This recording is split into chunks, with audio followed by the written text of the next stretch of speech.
पोख तुखार न व्यापई कंठ मिलिया हर नाह।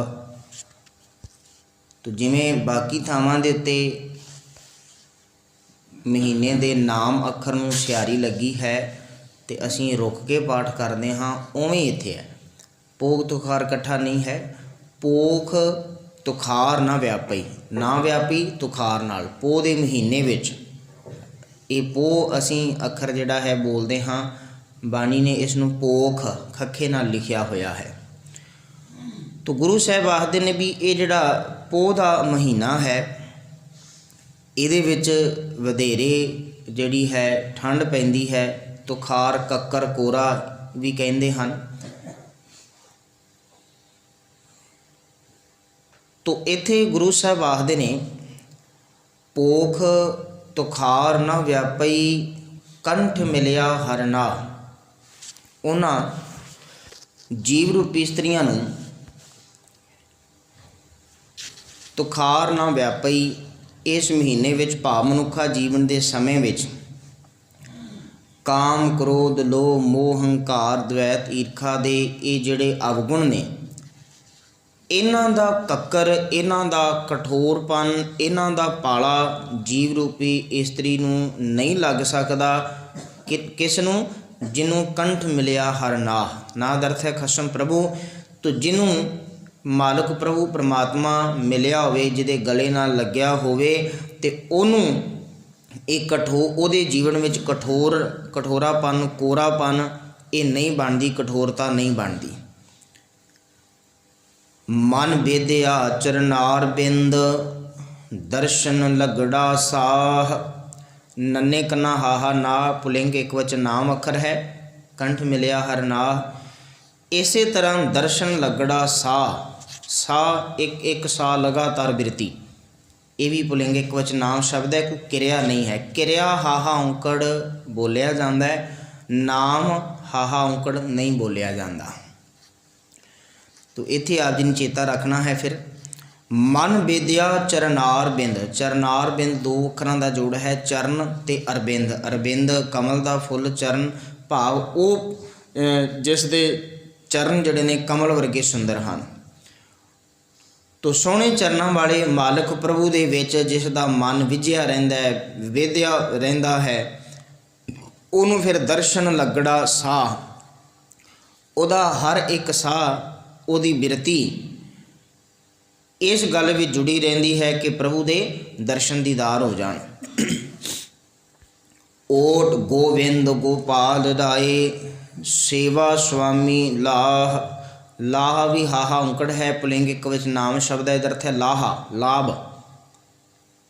तो ये ख्याल कर लेना भी फर्ज करो भी जे इत्थे हाहे की थां लाभ हुंदा भब्बे नाल हुंदा ये औंकड़ तां भी होना सी। व्याकरणिक नेम ते ये औंकड़ तां भी होना सी, पर जे भब्बा हुंदा लाभ दा असीं नूं लाभो नहीं सी पढ़ना।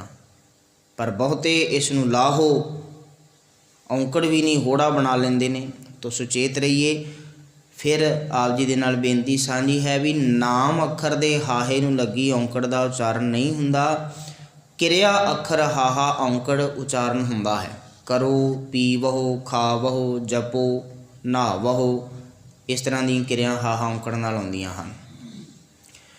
तो गुरु साहब आखदे ने भी जिस जीव रूपी इस्त्री ने ओट गोविंद गोपाल राय प्रभु मालक दा आसरा लिया है, फिर उसने उसकी सेवा विचों लाभ खटिया है। सेवा स्वामी लाभ खटिया है। लाभ इस गल का आया कि विखिया पोह न सकई। उन्होंने हुण माया छू भी नहीं सकती, माया का प्रभाव उहदे जीवन में नहीं पै सकता।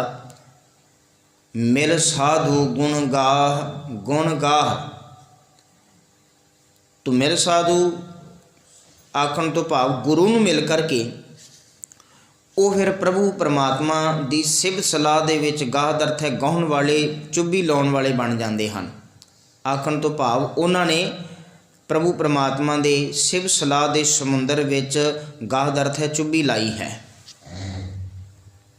अगे है जह ते उपजी तह मिली। तो चेता रखना नूं जय जां तय नहीं पढ़ना, जो पढ़िया जाता है। ਬਹੁਤ ਇਸ ਨੂੰ ਜੈ ਤੇ ਉਪਜੀ ਤੈ ਮਿਲੀ, ਇਹ ਬਿਲਕੁਲ ਹੀ ਮੂਲ ਤੋਂ ਉਚਾਰਨ ਗਲਤ ਹੈ। ਜੱਜਾ ਤੇ ਹਾਹਾ ਮੁਕਤਾ ਰੂਪ ਵਿੱਚ ਹੈ ਤੇ ਤੱਤਾ ਤੇ ਹਾਹਾ ਵੀ ਮੁਕਤਾ ਰੂਪ ਵਿੱਚ ਹੈ। ਤੋ ਜੈ ਤੈ ਪੜ੍ਹਨ ਵਾਲੇ ਤੇ ਜੱਜੇ ਨੂੰ ਵੀ ਤੱਤੇ ਨੂੰ ਦੁਲਾਵਾਂ ਲਾ ਦਿੰਦੇ ਨੇ।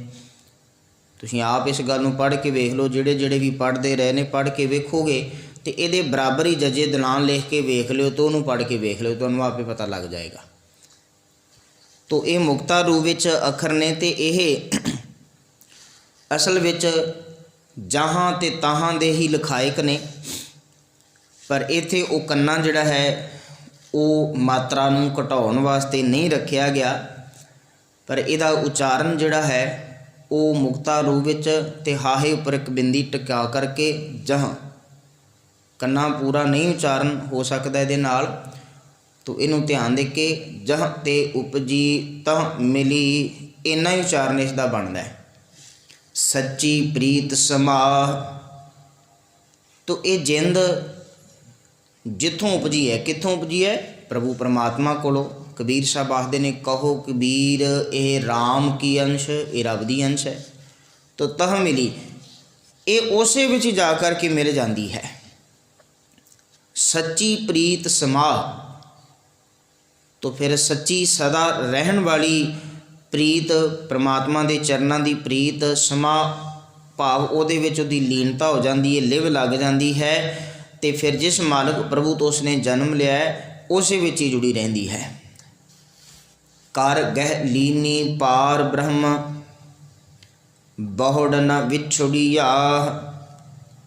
ਵਿਛੜਿਆ ਇਹ ਕੰਨਾ ਬਿਨਾਂ ਬਿੰਦੀ ਤੋਂ ਉਚਾਰਨ ਕਰਨਾ ਹੈ, ਕਿਉਂਕਿ ਕਰ ਗਹਿ ਲੀਨੀ ਇਹ ਇੱਕ ਵਚਨ ਵਿੱਚ ਹੈ। ਤੋ ਪਾਰ ਬ੍ਰਹਮ ਨੇ ਜਿਸ ਜੀਵ ਰੂਪੀ ਇਸਤਰੀ ਨੂੰ, ਕਰ ਦਾ ਅਰਥ ਹੈ ਹੱਥ, ਜਿਸ ਦਾ ਹੱਥ ਪਕੜ ਲਿਆ ਹੈ, ਭਾਵ ਜਿਹਨੂੰ ਆਪਣੀ ਸ਼ਰਨ ਵਿੱਚ ਬਿਠਾਇਆ, ਜਿਹਦੇ ਉੱਤੇ ਮਿਹਰ ਦਾ ਹੱਥ ਰੱਖ ਦਿੱਤਾ ਹੈ, ਤੋ ਉਹ ਜੀਵ ਰੂਪੀ ਇਸਤਰੀ ਬਹੁੜ ਨਾ ਵਿਛੜਿਆ, ਦੁਬਾਰਾ ਪ੍ਰਭੂ ਦੇ ਚਰਨਾਂ ਨਾਲੋਂ ਨਹੀਂ ਵਿਛੜਦੀ। ਅੱਗੇ ਹੈ ਬਾਰ ਜਾਉ ਲਖ ਬੇਰੀਆ। ਹੁਣੇ ਹੀ ਉਚਾਰਨ ਜਿਹੜਾ ਹੈ ਫਿਰ ਧਿਆਨ ਕਰ ਲੈਣਾ ਹੈ। ਬਹੁਤੇ ਜਿਹੜੇ ਨੇ ਇਸਨੂੰ ਬੇਰੀਆਂ ਪਾਠ ਕਰਦੇ ਨੇ, ਤਾਂ ਹੁਣ ਬੇਰੀਆਂ ਦਾ ਕੀ ਅਰਥ ਲੱਭਾਂਗੇ ਇਹਦੇ ਵਿੱਚ? ਇਹ ਹੈ ਲੱਖਾਂ ਵਾਰੀ, ਬਾਰ ਜਾਉ ਲੱਖਾਂ ਵਾਰੀ। ਤੋ ਲੱਖਾਂ ਵਾਰੀਆਂ ਨਹੀਂ ਅਸੀਂ ਆਖਦੇ, ਲੱਖਾਂ ਵਾਰੀਆਂ ਕੁਰਬਾਨ ਹੁੰਦਾ ਹਾਂ, ਲੱਖ ਵਾਰੀ ਕੁਰਬਾਨ ਹੁੰਦਾ ਹਾਂ।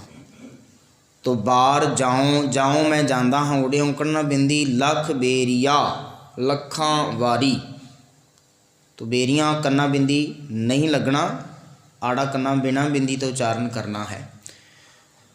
ਹਰ ਸੱਜਣ ਅਗੰਮ ਅਗਾਹ, ਤੋ ਸੱਜਣ ਪ੍ਰਭੂ ਮਾਲਕ ਜਿਹੜਾ ਅਪਹੁੰਚ ਹੈ, ਡੂੰਘਾ ਹੈ, ਮੈਂ ਉਸ ਤੋਂ ਲੱਖਾਂ ਵਾਰੀ ਕੁਰਬਾਨ ਹਾਂ।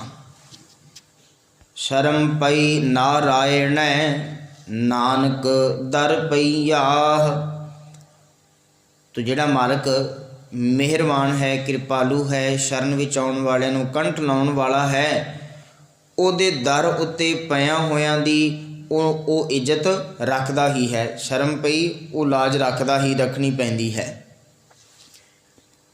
ਉਹਦੇ ਵਾਸਤੇ ਫਿਰ ਕੀ ਹੋਇਆ? ਜਿਹੜੇ ਸ਼ਰਨ ਵਿੱਚ ਆਏ ਨੇ, ਪੋਖ ਸੁਹੰਦਾ ਸਰਬ ਸੁਖ, ਜਿਸ ਬਖਸ਼ੇ ਵੇ ਪਰਵਾਹ। ਪੋਖ ਸੁਹੰਦਾ ਇਹ ਦੋ ਮਾਤਰਾ ਵਾਲਾ ਅੱਖਰ ਹੈ, ਅਸਲ ਸੋਹਣਾ ਤੋਂ ਬਣਿਆ ਹੈ, ਤੇ ਇੱਥੇ ਦੋ ਮਾਤਰਾ ਵਾਲੇ ਅੱਖਰ ਜਿਹੜੇ ਹਨ ਉਹਨਾਂ ਦੇ ਉਚਾਰਨ ਤੋਂ ਅਸਲ ਤੋਂ ਉਲਟ ਕਰਨੇ ਹੁੰਦੇ ਹਨ, ਤੇ ਔਂਕੜ ਦਾ ਉਚਾਰਨ ਇੱਥੇ ਆਪ ਜੀ ਨੇ ਕਰਨਾ ਹੈ, ਸੁਹੰਦਾ। ਬਹੁਤੇ ਜਿਹੜੇ ਨੇ ਉਹ ਹੋੜੇ ਤੇ ਔਂਕੜ ਦਾ ਕੋਈ ਫਰਕ ਹੀ ਨਹੀਂ ਰੱਖਦੇ, ਪਰ ਆਪ ਜੀ ਨੇ ਜ਼ਰੂਰ ਜਿਹੜਾ ਹੈ ਇਸ ਗੱਲ ਨੂੰ ਧਿਆਨ ਵਿੱਚ ਰੱਖਣਾ ਹੈ, ਸੁਹੰਦਾ ਔਂਕੜ ਦਾ ਉਚਾਰਨ। ਤੋ ਪੋਹ ਦਾ ਮਹੀਨਾ ਸੁਹੰਦਾ, ਤੇ ਸਾਰੇ ਸੁੱਖ ਜਿਸ ਬਖਸ਼ੇ ਬੇਪਰਵਾਹ। ਬੇਪਰਵਾਹ ਮਾਲਕ ਪ੍ਰਭੂ ਪਰਮਾਤਮਾ ਜਿਸ ਨੂੰ ਬਖਸ਼ਿਸ਼ ਕਰਦਾ ਹੈ, ਉਹਦੇ ਵਾਸਤੇ ਇਹ ਸਾਰਾ ਮਹੀਨਾ ਸੁੱਖਾਂ ਦਾ ਬਤੀਤ ਹੁੰਦਾ ਹੈ। ਤੋ ਇਹ ਸਾਰਾ ਮਹੀਨਾ ਕਿਹੜਾ ਹੈ? ਮਨੁੱਖਾ ਜੀਵਨ ਹੀ ਹੈ।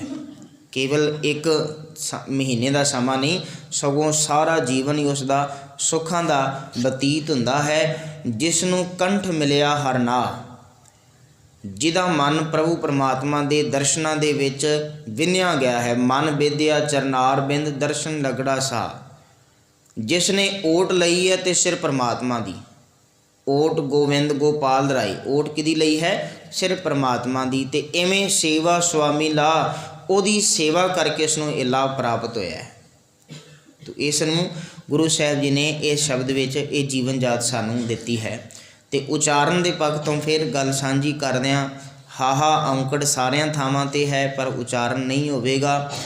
ते शब्द है कर कह लीनी पार ब्रह्म बहुड़ न विछुड़िया। एक वचन विच है आड़ा कन्ना बिंदी भी नहीं होवेगी। बार जाओ ऊड़े औंकड़ ना बिंदी है लख बेरिया, इत्थे बिंदी नहीं लगनी चाहिए। आड़ा कन्ना बिना बिंदी तो उच्चारण करना है।